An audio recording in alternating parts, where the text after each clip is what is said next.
Bonjour mes amis, que Dieu vous bénisse tous au nom du Seigneur Jésus-Christ. Et lorsqu'il bénit, il nous fait comprendre sa parole et alors nous absorbons sa pensée et cette pensée, évidemment, nous l'appliquons dans notre vie. Nous appliquons l'idée, la pensée de Dieu et il est clair alors que nous passons à avoir une vie de qualité différenciée. Mais je voulais vous parler d'un fait extrêmement important qui nous étions en train de prendre le petit déjeuner et de parler au sujet de l'alliance avec Dieu, qui est le thème de notre campagne d'Israël. La campagne d'Israël. Le thème est alliance avec Dieu. Alliance avec Dieu. Mariage. En parlant plus facilement, le mariage avec Dieu.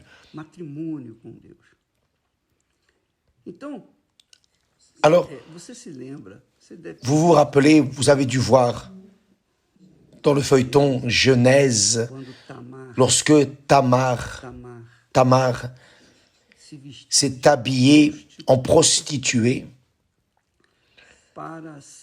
pour être prise par Juda. Et Juda, ne la reconnaissant pas, l'a prise, l'a possédée. Mais avant d'être prise par Juda,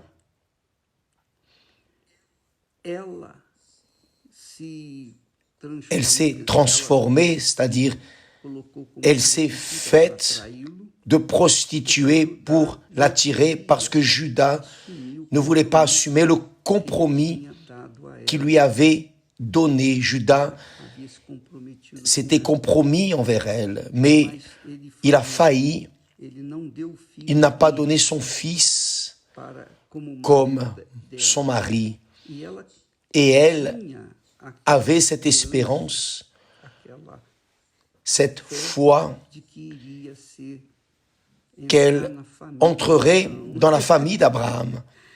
Elle voulait entrer dans la famille d'Abraham. Juda est petit-fils d'Abraham. D'ailleurs, vous qui, lorsque vous lisez le texte sacré, vous allez découvrir cela. Juda, fils d'Israël. Juda est le fils d'Israël. Israël, qui était Jacob, fils d'Isaac. Isaac, fils d'Abraham. Alors, Juda était petit-fils d'Abraham. Je me suis trompé. Juda était petit-fils d'Abraham. Alors, Tamar voulait, parce qu'elle voulait entrer dans la famille d'Abraham, parce qu'elle savait qu'en appartenant à la famille d'Abraham, elle aurait sa vie, elle aurait une garantie dans sa vie ici sur terre. Elle n'engendrerait pas seulement des enfants, mais elle serait également bénie, bienheureuse ici sur terre, juste par le fait d'être mariée avec un petit-fils ou arrière-petit-fils d'Abraham. Et elle voulait. Elle savait qu'Abraham était un homme riche et qu'il avait la bénédiction de Dieu. Alors, elle s'est habillée en prostituée pour alors tromper et être prise par Juda. Juda est alors venu, avant de la prendre, d'avoir une relation sexuelle avec elle.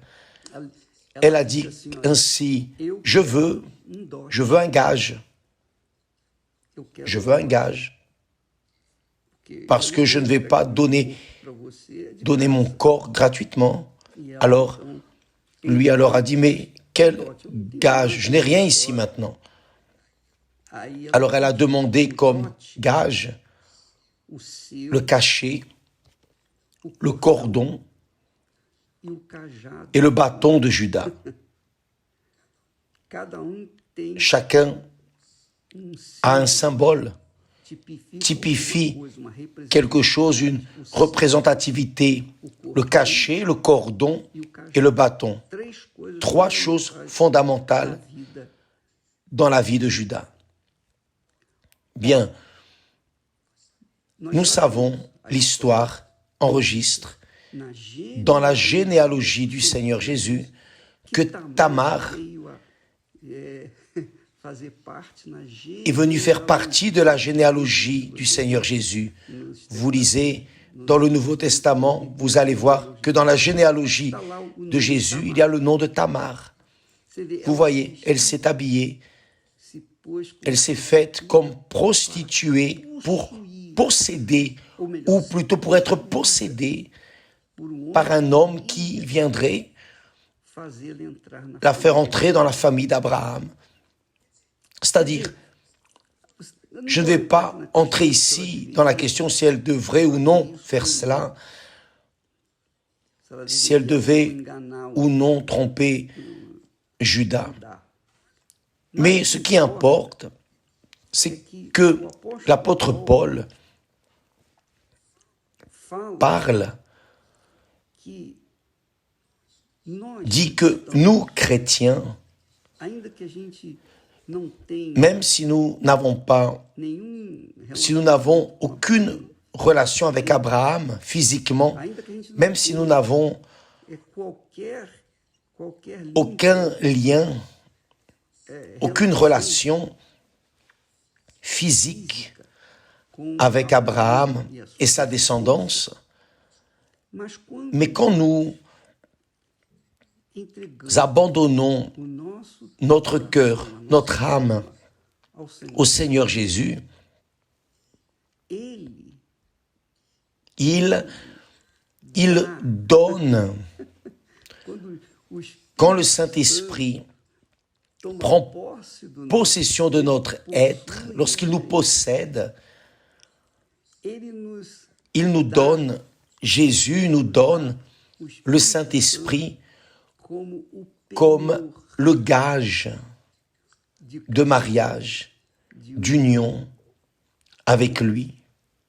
Alors, à travers Jésus, nous avons le Saint-Esprit qui prend possession de notre corps, de notre être, qui est le gage, la garantie que nous sommes de la famille de Dieu, que nous appartenons véritablement au Seigneur Jésus, physiquement, spirituellement. Cela nous apporte une joie éternelle, parce que la personne peut être pauvre, peut être une personne rejetée partout et par tous. Je sais que beaucoup de personnes qui nous regardent, qui viennent jusqu'à nous, n'ont pas connu leur père ni leur mère, ont été lancés dans le monde et ont été élevés par le monde. Et à cause de cela, le monde qui est mauvais et perverse les a fait souffrir. Alors, vous êtes peut-être l'une de ces personnes qui souffrent, qui est rejetée par le monde. Le monde vous a shooté, le monde vous a utilisé votre corps, a fait de vous une prostituée, un bandit, un assassin, un toxicomane. Le monde a fait de vous un morceau de l'enfer. Mais voyez seulement, comme Dieu est merveilleux, comme Dieu est glorieux.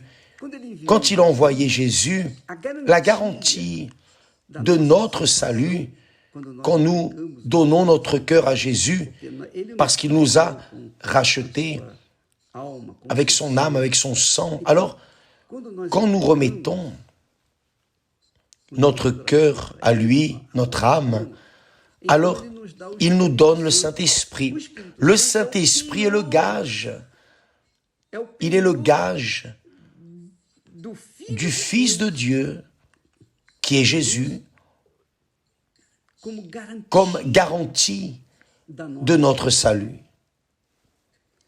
C'est pour cela que l'apôtre dit là que celui qui n'a pas le Saint-Esprit n'appartient pas à Jésus. Il ne lui appartient pas. Il n'est pas à lui. Vous pouvez voir cela en Romains 8, verset 9. Celui qui n'a pas le Saint-Esprit n'appartient pas à Jésus.